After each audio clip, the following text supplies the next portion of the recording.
धर्म और राजनीति। अगर महाभारत में श्री कृष्ण नहीं होते तो पांडु पुत्र भिखारी होते, जैसे 2014 से पहले भारत में हिंदू थे, क्योंकि उनमें नैतिकता कूट कूट कर भरी थी। पांडवों के राज्याभिषेक के बाद जब कृष्ण द्वारका जाने लगे तो युधिष्ठिर उनके रथ पर सवार होकर कुछ दूर तक उन्हें छोड़ने के लिए चले गए।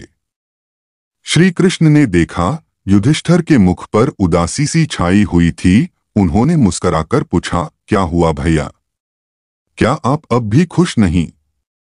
खुश होने का अधिकार तो मैं महाभारत युद्ध में हार आया हूँ। मैं तो यह सोच रहा हूँ कि जो हुआ वह सब ठीक था क्या? कृष्ण खिलखिलाकर हंसे और बोले, किस उलझन में पड़ गए आप?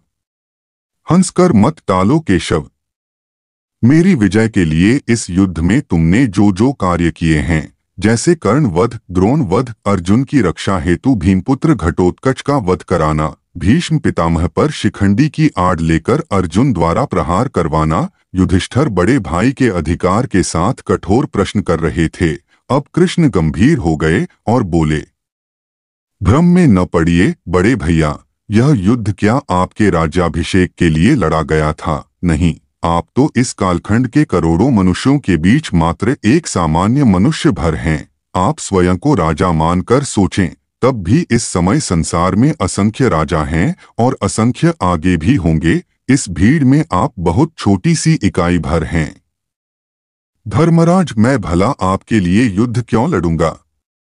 युधिष्ठिर आश्चर्य में डूब गए, धीमे स्वर में बोले, फिर यह महाभारत युद्ध क्यों हुआ? कृष्ण बोले, धर्मराज युधिष्ठिर, यह युद्ध आपकी स्थापना के लिए नहीं, अपितु धर्म की स्थापना के लिए हुआ है।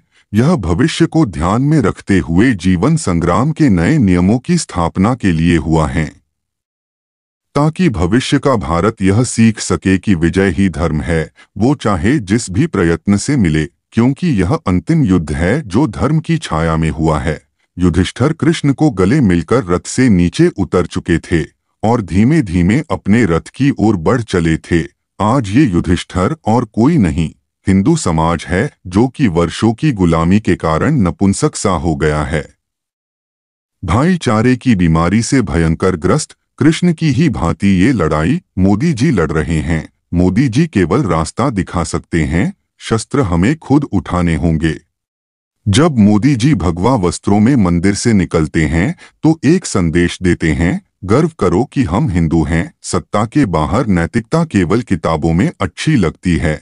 नैतिकता का पालन सत्ता में होने से राष्ट्र निर्माण होता है। आज हम देख रहे हैं कि समूचा विपक्ष, खासकर कांग्रेस, जिसने हम हिंदुओं को इस सेकुलरिज्म के चक्कर में ऐसा फंसाया कि हम अपनी ही संस्कृति से दूर होते चले गए।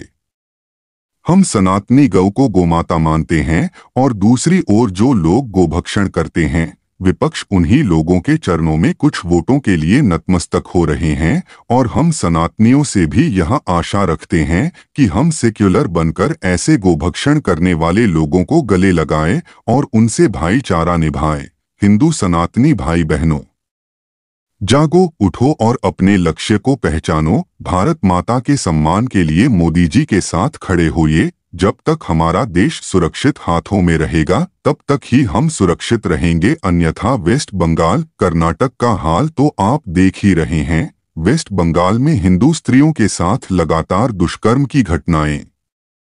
कर्नाटक में आप अपने घर की छत पर भगवा ध्वज नहीं फहरा सकते। ऐसी सनातन विरोधी सरकारों के उम्मीदवारों की लोकसभा 2024 चुनाव में जमानत जब्त करानी होगी। हमें अपने सनातनी सेक्युलर भाइयों से भी संवाद करना होगा ताकि उन्हें भी वास्तविकता का ज्ञान हो सके। मुझे पूर्ण विश्वास है कि आपको धर्म और राजनीति का यह प्रसंग पसंद आया होगा।